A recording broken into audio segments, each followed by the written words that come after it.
We've spoken a lot on this channel about RICU, the Home Office's Research, Information and Communications Unit, an anodyne acronym for a gaslighting department which tells grieving families don't look back in anger anytime a foreigner or a non-white person decides to butcher their loved ones or detonate a nail bomb at a children's pop concert. My US viewers might be familiar with their equivalent, the Department of Justice's Community Relations Service, which after an atrocity uses the police and psychological manipulation techniques to ensure that good race relations are maintained and to prevent riots.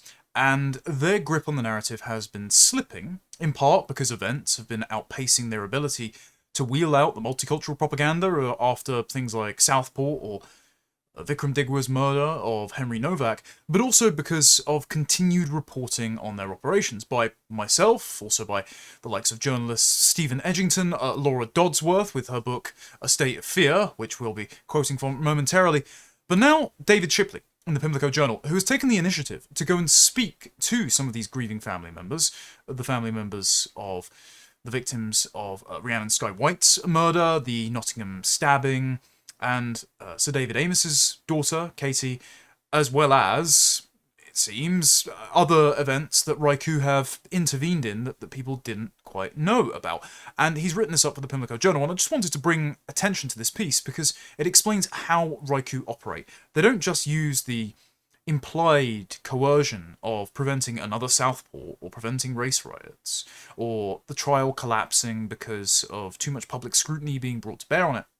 But they also intervene from the very start with the community liaison officers and the grief counsellors supplied to victims' families by the police, and develop a dependent relationship on them, isolating them from other people to try to make them, the families, believe they can trust the police and almost come to the conclusion that the lines being fed to them by the police, by the Home Office via the police, are their own idea. It's a really insidious psychological manipulation technique that seems to come directly from the UK government's Psychological Warfare Division, which is a for-profit enterprise developed by David Cameron's government called the Nudge Unit. And I actually picked up a copy of the book Inside the Nudge Unit by one of its founders, David Halpern, to read at some point, and I'll be going through some of their confessions on this channel. I'm sure it's the sanitized version, but, well, despite the Nudge Unit's methods being opaque, especially those deployed in RICU, we might be able to glean some insights from it. Anyway, going through Shipley's piece. He writes that RICU, the Home Office's Research, Information and Communications Unit, is often the subject of much attention online.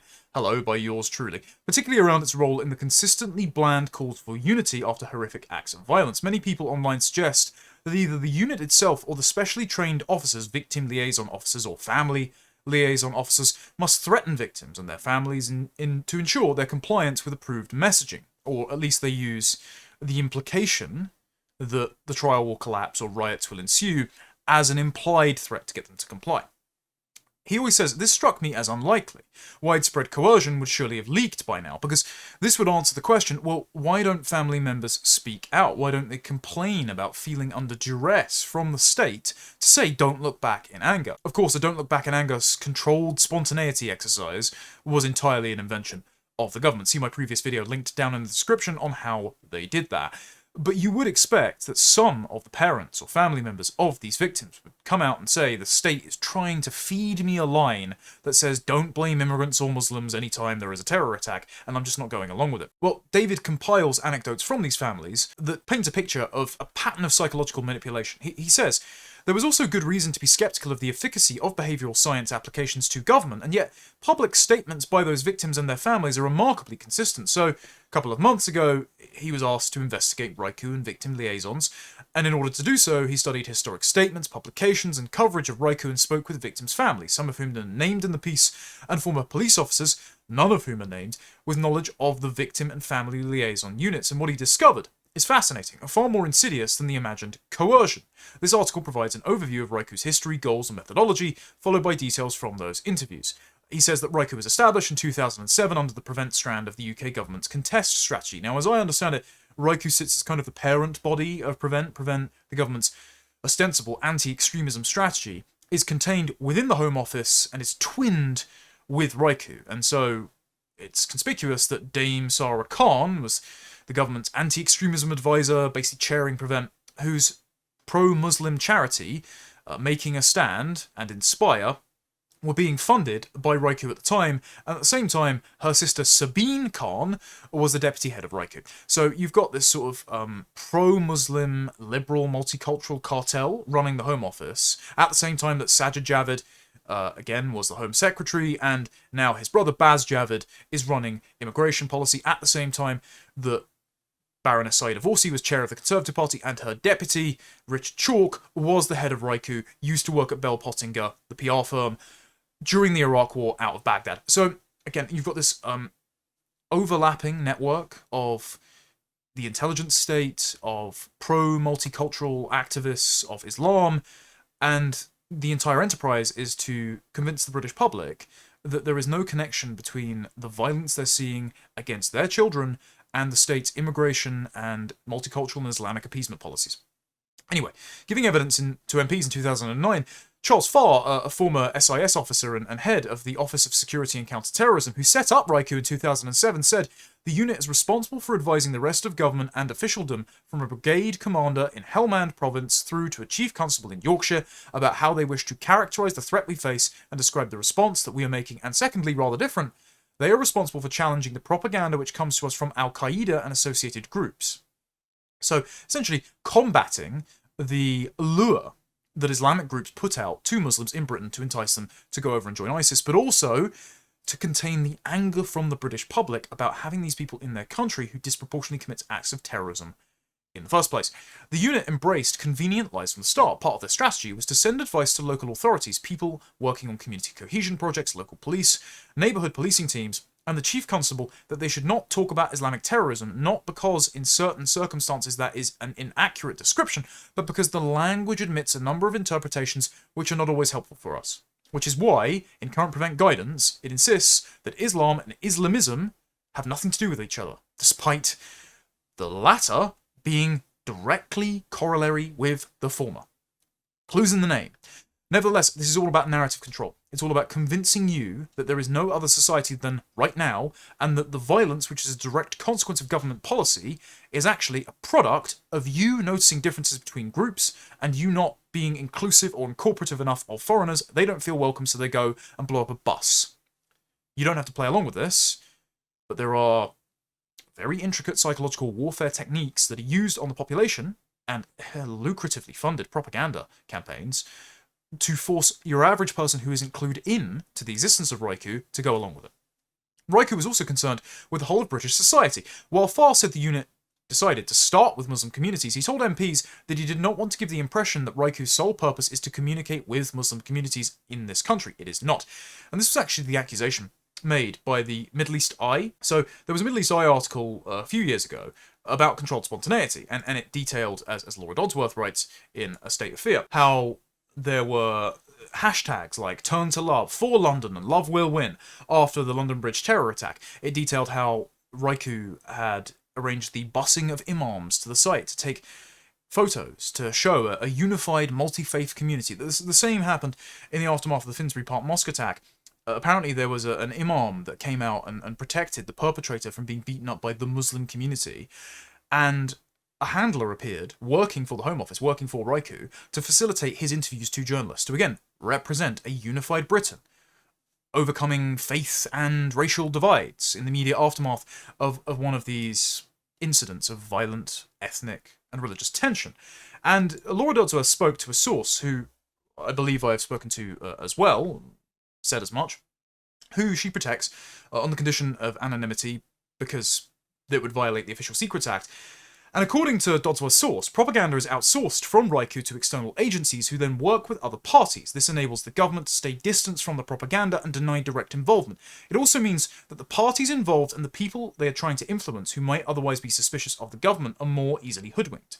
My source confirmed the tactics described in the Middle East Eye article, and the article alleged that the government is trying to manipulate Muslim communities to show a kind of sanitized, officially endorsed version of Islam, which is true in terms of Sarah Khan. I mean, she produced the Union Jack hijab that was printed on the front page of The Sun in the aftermath of the beheading of the British aid worker Alan Henning by ISIS on camera, and it was meant to show the true face of Muslims in Britain. I don't know anyone who's worn a Union Jack hijab, so again, entirely manufactured by the state. But so Muslims think they're the target of this. The British population who have to accommodate said Muslims are actually the target of it, but nevertheless. The source knew about the bunches of flowers which were organised for the terror scene and the graffiti inside the cordon. They worked on the propaganda hashtags and the videos with positive messaging made by grassroots organisations who had no idea they were working just one step away from the UK government. So often these firms are contracted to do things the government later uses. They're prefabricated ahead of time. How many times can you say hashtag love wins, they mused, before it starts to lose all meaning? They told me that they would be very surprised if the government wasn't involved in clap for carers and putting rainbows in windows during COVID. Laura posed the constant question, was it right for the government to use fear and behavioural psychology techniques to encourage compliance? Quote, I think it's wrong for the government to try and change how we think and feel, they said. The source was keen to stress that all the propaganda work came out of a well-intentioned government desire, fueled by pressure from the public and the media, to do something about radicalisation and extremism after the war on terror, as Charles Farr seems to indicate. However, the efforts became bloated and the unit and agency were producing campaigns to justify their own existence. This is the ratchet effect described by Robert Higgs. The source was reluctant to name agencies or individuals they had worked with, even just to satisfy Laura's curiosity and not for the book, because they're good people trying to do good work, and also there's the Official Secrets Act. But over time, the source said the work felt dishonest. Even if the political project is nice, it's political and it's trying to change the way that people think, and it's paid for from government money. Government money? You mean our money, Laura says. It's funded by the taxpayers, isn't it? They concurred. When you think about it, it's quite amazing that we're paying to be subconsciously manipulated by our own government. We are paying to be gaslighted to accept policies that we have voted against for 50 years. We are paying to be told, don't look back in anger, even though the people that were brought here against our wishes that never needed to be here are killing children. And that is what David Shipley's article details. And so he gets into his interviews with the family members. He details the extensive evolution of RICU. William Shawcross highlighted in his 2023 report that RICU had catalogued a series of texts that they had classified as actively patriotic and proud, basically the reading material of the far right, and that included Beowulf 1984, Aldous Huxley's Brave New World, Michael Portillo's Great British Railway Journeys, Kenneth Clark's Civilization, The Lord of the Rings, and C.S. Lewis, as well as key figures that they had interviewed and interrogated civil servants on for having photos with, including Jacob Rees-Mogg, who himself is a big fan of Islam, judging by his recent Oxford Union debate. But the methods, Shipley points out, the methods they use are never published. As in, the actual methods they use to convince the public, don't look back in anger, aren't public. We know of organisations they've worked with, like Breakthrough Media, who have been generating these prefabricated hashtags, the image of the Union Jack hijab, video reels that can be used in state media to... For example, if there's a terror attack, the next day the BBC might run an innocuous story about a feminist Somali football team who would wear hijabs, and this is meant to depict Muslim women as empowered and integrated in a positive light. They, Breakthrough Media, would generate that footage that can be then used in the news item whenever is politically convenient. So those methods are kind of known, but the psychological manipulation techniques they use against families, they are opaque. Or at least, they were never published until this year, David Shipley says. The Belfast attack against Stephen Ogilvie may have changed things. In particular, a statement from the Ogilvie family, which was widely mocked for including lines such as, "We have many migrants who make a deeply valuable contribution to our country, including from within our healthcare system and our hospitality sector," which could not plausibly be the first thoughts of a family whose loved one had been the victim of such an attack. And shortly afterwards, the Mail on Sunday published a detailed article on RICU, some of which seemed to contain reporting both from the Middle East Eye and Laura Dodsworth, but also myself. He notes the same 2017 London Bridge attack tactics with hashtags such as "Turn to Love, for London and Love Will Win," and the image of the Union Jack hijab plastered on the front page of The Sun after the decapitation of Alan Henning.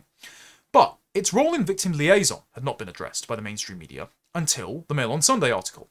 Owens, the author, described how the unit was advising the police in Southampton following Henry Nowak's murder, and that RICU made sure the liaison team dealing with the family were well briefed.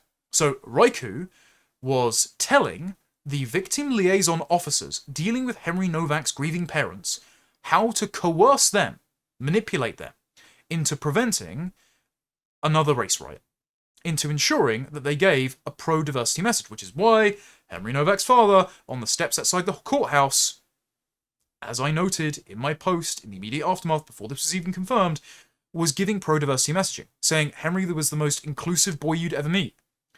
Responding to this doesn't mean taking to the streets.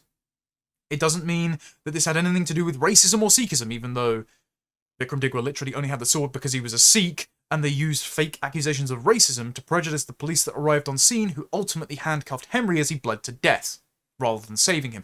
So it had everything to do with those things, but those topics are politically inconvenient for our anti-racist multicultural state, so they don't want the families to incite the public into being outraged about the policies that are leading to their kids being killed.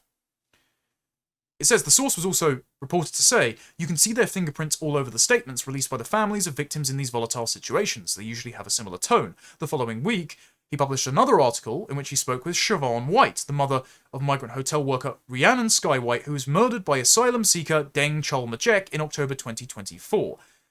Deng Chol-majek denied doing so, even though he was caught on CCTV, even though he had blood all over his trousers, even though he went and bought alcohol and danced to celebrate it in his hotel room, even though he stabbed her in the head and body 23 times with a screwdriver. Siobhan described how victim liaison officers guided the Whyte family into toning down their public statements. According to Siobhan, police said they didn't want another Southport. And that doesn't mean they didn't want another Southport murder. They didn't want another widespread riot on their hands because the police could barely contain it. And bear in mind, remember, the Chief Constable of Merseyside Police told the Home Affairs Select Committee in their report after the Southport unrest that she had considered tactically leaking Axel Rudakabana's Christian family background, despite Rudakabana not going to church and despite the Rudakabana family not exactly acting very Christian, in order to protect vulnerable Muslim communities. So manipulate the public with false information to try to quell the civil unrest and protect Muslims. The government sees themselves as the guarantor of safety for immigrants and Muslims. That's why they spend so much on mosque security. That's why they have RICU in the first place. It is to tell you, you cannot reject their multicultural ideological project, even if they've killed your children.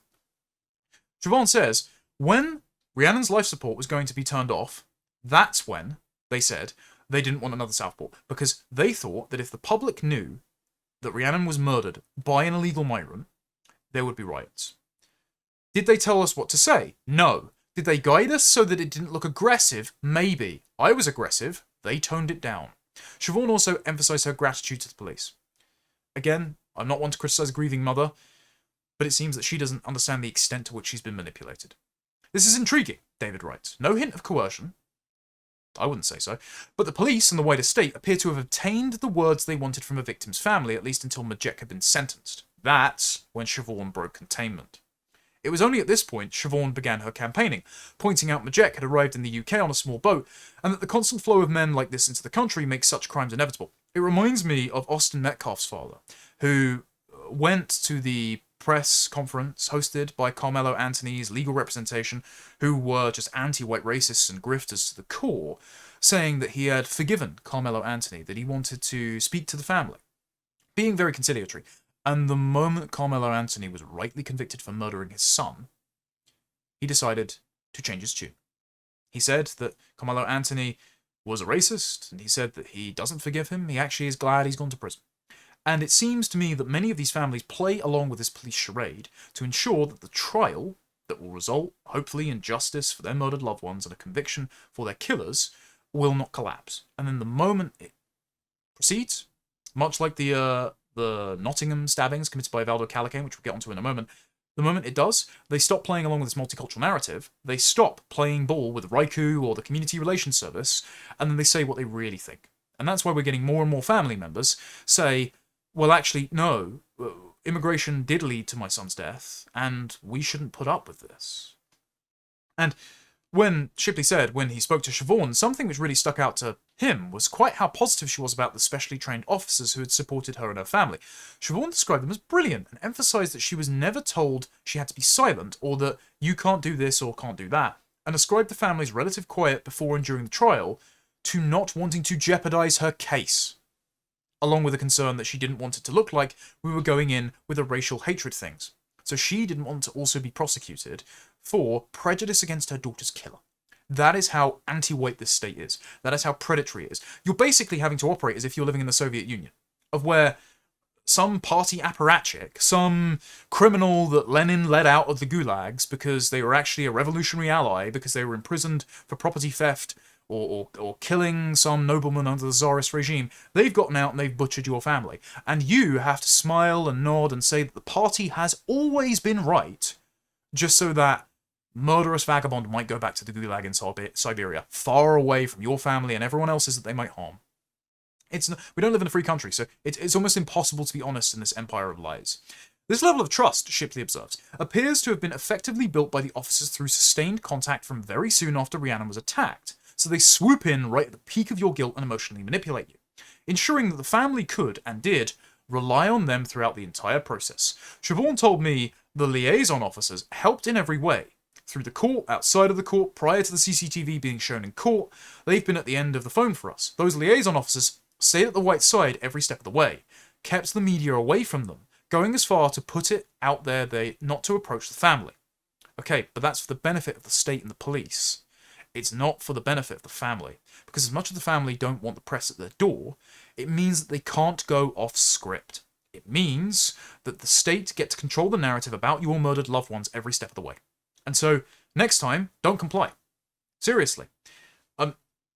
If it were to collapse the trial, it would be a public outrage, but do not comply with this. I understand that it's difficult to convince people of this when they're grieving at the most vulnerable time in their lives. But I tell you what, again, with 2 daughters on the way, if anything were to happen to my wife or daughters, you can bet your life I'm not going along with this shit. Anyway, the officers were available whenever and wherever the family needed them, Siobhan says, ensuring that they become a trusted, reliable source of information throughout the criminal process, a guardian against others, outsiders who might cause disruption, and a reassuringly stable presence during an awful, utterly destabilizing time. As a result of this trust and reliance building, when the family came to draft their public statements, they trusted the liaison officers. They guided us. We were full of anger. We were full of hate. We were full of sadness. And what they did is kind of say, well, if you say this, it doesn't look right, you know? But they never took the word out of our mouths. They just guided us on what to say. Siobhan doesn't understand the extent to which she's been manipulated. She doesn't understand that all of the righteous anger, the blame cast at the state, and these countries for producing these men, and these illegal migrants in general, all of it was taken out.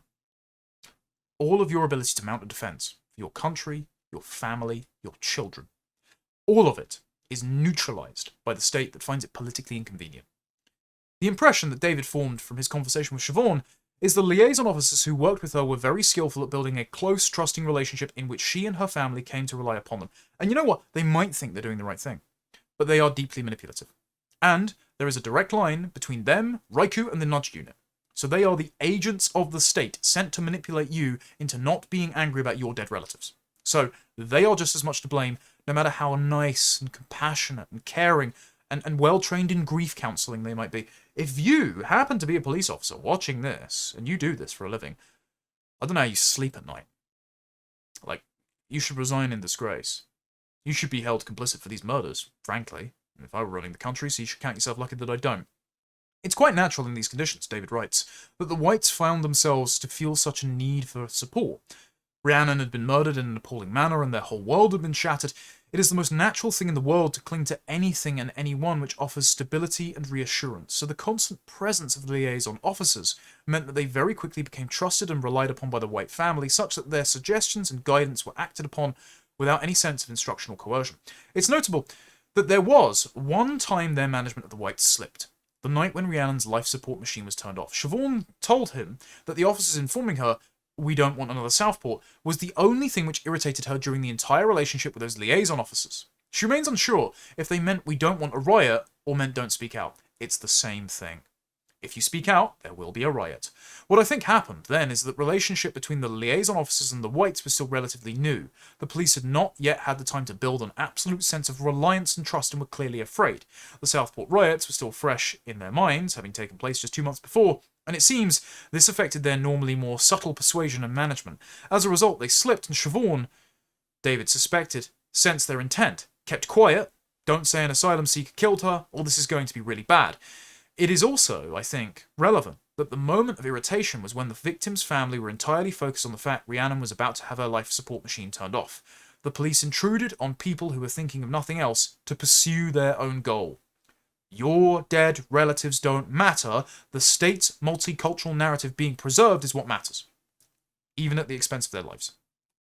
These early hours and days of the liaison relationship are clearly very important.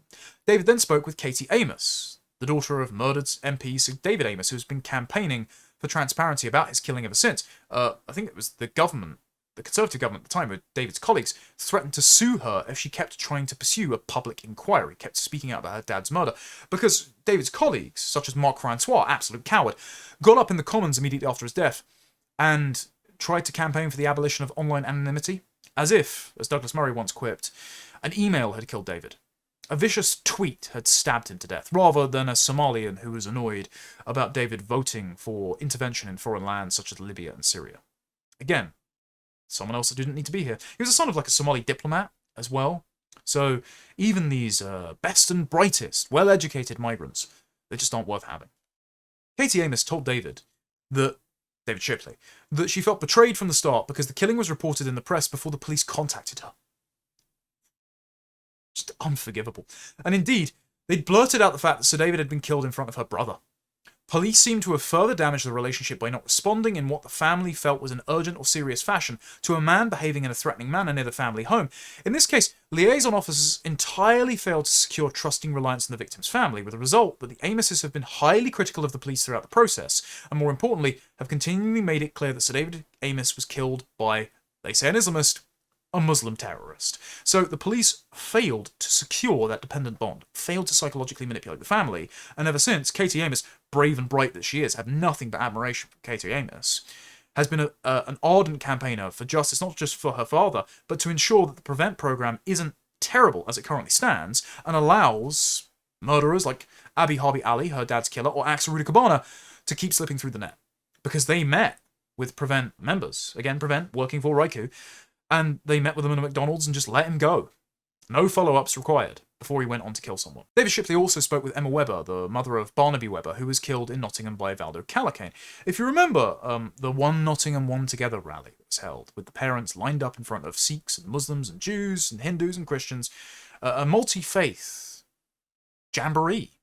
And I don't know if it was Emma herself, but at least one of the parents said, "Don't hold any hate in your heart for anyone of any race or religion." Now, Valdo Calacane was not a Muslim.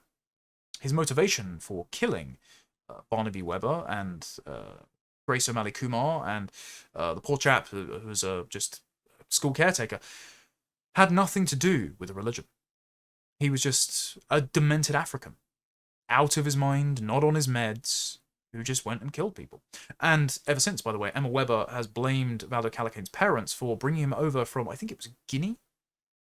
And she says, well, you know, if immigration hadn't have happened, my son would still be alive. She was able to provide some more specific detail about the process. Their first contact was with a family liaison officer from Nottinghamshire Police, and then a week or two later, she got assigned a support worker from Homicide Victim Support, funded by the Ministry of Justice. She was less positive about the liaison officers, noting that when people hear that specially trained officers are supporting the family, they probably imagine a therapeutic kind of support, whereas what it actually is a more softly approach from the police and the criminal justice system. They're part of the investigation team, and their duty is to investigate the crime. They were very much the conduit to get information out of us and to relay that information to us. This assessment was echoed by former police officers that David Shipley spoke with, who described the liaison role as absolutely being in the service of the investigation and the police's other operational goals. Despite this, Emma described the two ladies aside to the family as very nice, clearly caring, and wanting to support them. Again, it seems that being pleasant and supportive is a particularly important attribute for these liaison officers in their efforts to win victims and their families over to secure their trust to manipulate you. Perhaps, as a result, during the initial period of the Calacane investigation, the relationship remained harmonious until the different loyalties were made clear when the Crown Prosecution Service decided to accept a plea of diminished responsibility. It was only when Valdo Calacane was allowed to get away with murder by going to a hospital for the rest of his life, where he may be eligible to claim benefits, by the way, rather than a prison, the same place that Axel Rudakabana is currently being housed in. He's been moved from Belmarsh Prison to the same hospital, and I'll be covering that in conjunction with the Southport report, which many of you won't have read, but the details of which are just astounding, the state's failures and the complicity of his parents. After Valdo Callicane was allowed to basically go to an adult creche for the rest of his life, and possibly be allowed out eventually, the Webbers pushed back and they sensed the relationship was souring. A very interesting detail that Emma shared with David Shipley is that the liaison officers wanted to keep the families of the three victims, Barnaby Webber, Grace O'Malley, Kumar, and Ian Coates, the caretaker, apart from one another. During the discussions around Callicane's plea being accepted, Emma asked why the Coates family weren't in a meeting and was told it's because they didn't want to be. But when she spoke to the Coates family, they said they were never invited. Just sick. This wasn't an isolated incident either. Throughout the whole summer, every time that Emma and her family tried to reach out to Coates' family, liaison officers would say, they wish you well but won't talk. But according to Emma, if you speak to the Coates family, they'll say they were told exactly the same thing. The only reason the police weren't able to do the same thing with the O'Malley Kumars is that they and the Webbers already knew each other. They had a pre-existing relationship. According to Emma, officers did everything they could, even to the extent of lying, to prevent contact between the families of Valdo Callicane's three victims, considering the pattern that is forming, that liaison officers work to create strong, dependent relationships with victims' families in order to be able to best influence them. It makes perfect sense that they would seek to isolate those families from others in the same situation. Shared trauma is a powerful driver of bonding, and it would be very natural for family members whose loved ones had been killed by the same person to bond rapidly, compromising the primacy of the liaison officer's relationship with them. They want to keep the families apart so the families can't build a bond over their shared trauma, can't have discussions openly and honestly about the nature of the crime committed against them, and can't come to the conclusion that their families have been ruined by someone who never needed to be in the country, whose presence in the country is the fault of the state, and that the state is currently manipulating them to continue those policies to bring further killers into the country. David writes that as the relationship soured, the police's tools became cruder. Emma's family were told they couldn't say anything until sentencing had been done because of the risk of contempt of court. So yeah, it is a threat. If you speak out, if you blame the government, if you try to talk to one another, well, the trial could collapse and you won't get justice. Not that they got justice anyway. Emma described this as the managing down bit from the police. You know, you must not say this. Officers even tried to manage the family's victim impact statements, even demanding to see them all in advance, telling them that you're not allowed to say anything, too contentious about the verdict. Emma told David they were made to feel that if they didn't comply with the guide which the police provided, their victim impact statements might not be allowed at all. Emma said that she was left with a very clear impression they weren't allowed to say anything suggesting they didn't agree with the process. If you're not on board with multiculturalism, you, as the victim's family, do not get a say. You are silenced. The media will not carry your statement. The police will not allow you to speak outside the court. They won't interact with your family throughout the investigation. You'll be cut off from the process with the threat that your children's killer will be let free. So, as much as David Shipley says these aren't direct threats, these are really coercive. It is the weaponization of the justice system against the victims. Plain and simple. To ensure that immigration continues without opposition. Another family member of a victim described something similar to David. They felt that throughout the process, they were not allowed to express their actual feelings. Throughout, officers were managing their words. The former officers that David spoke to did not ever put it in such strong terms, but they did acknowledge that victim liaison officers are not actually there to support the family. Their role is both communications-related and investigative. And it's pretty conspicuous that actually Robert Jenrick's speech in the House of Commons about Henry Nowak's murder, who's one of the only politicians to speak about it, again, commendably, was shared by Henry Nowak's grieving sister. The sister who said in court that her life has been ruined after her brother has been taken away from her. And you see those home videos that they made together, and they were clearly very close. And I just can't imagine the grief they're feeling, which is why Robert Jenrick was invited to the charity football match in Henry Nowak's name. But she actually took that down after a little while. And you have to wonder whether or not the state or the police intervened and said, well, don't do that because you're stoking racial tensions. Also, I remember a member of Henry Nowak's family, I think it was maybe his stepfather, criticised Keir Starmer. I think Dan Wootton spoke about it. So the family clearly aren't on board with this, and it clangs with the statement that Mark, Henry's father, gave outside the trial, again, reciting the multicultural platitudes that he probably felt he had to ensure the trial didn't collapse. And of course, they're still waiting for the conviction of Vikram Digwa's brother and father for their involvement in the murder. They haven't been charged with assisting the murder. They've only been charged with the unlawful possession of weapons in their home. It's absolutely insane that the police aren't going to pursue further charges. So they are not going to face justice. And Vikram Digwa's mother may well be let out early. So I'll be going over all this in a subsequent video. It's just outrageous what's happening. And it's not shocking that further victims' families have felt the need to speak to David under the condition of anonymity, because there may still be proceedings ongoing that they're involved in, but they are disquieted about, having realised the extent to which they've been manipulated. And David concludes here, drawing all this together, I think we can begin to discern the shape of how liaison officers, trained and briefed with RICU-approved and supplied materials, created by the Nudge Unit, which is a for-profit enterprise that has gone global, by the way, so it's probably in your country if you're watching. It's how they operate. In the immediate aftermath of a deeply traumatic event, these officers make themselves indispensable to the families. Liaison officers will answer every question, explain every process, keep others away, and as a result become an object of security and safety which those families inevitably come to rely on. Other families sharing the same pain and trauma are kept away, so there is no threat to the liaison officer's primacy, and as a result, the families will generally, happily, and willingly comply with the suggestions, help and guidance which the officers provide, particularly over their public statements. The veiled threat of a trial collapsing due to reckless statements is also held in reserve, should families become non-compliant. Similarities to both cults and abusive relationships, I think, are obvious. It is, as David said, far more subtle than threats. Well, they are threats, they're just veiled. Far more effective, indeed. Most families seem to pass through the experience feeling grateful to their liaison officers. They think it's their idea. And in truth, it's far more wicked. To use the tools of manipulation and coercive control like this in the service of the state's goals and to sustain the state's failing myths is a particularly modern evil. RICU must be abolished. Everyone involved should be prosecuted for the crimes they've done. There should be a national public inquiry about this, and everyone who has participated in this mass gaslighting program is culpable for all of the crimes that have been committed as a result of not changing government policy, as a result of suppressing public anger that might translate into political change. Final word on this. I'm hoping in the future to have an expanded production budget. We'll see. I don't make an awful lot off YouTube, just being candid with you. I appreciate everyone's support. It's one of the reasons I've had to take on a sponsor. And again, I handle everything myself in terms of like editing and processing everything. I don't have anyone to help. Hopefully in the future, I can afford to and take someone on.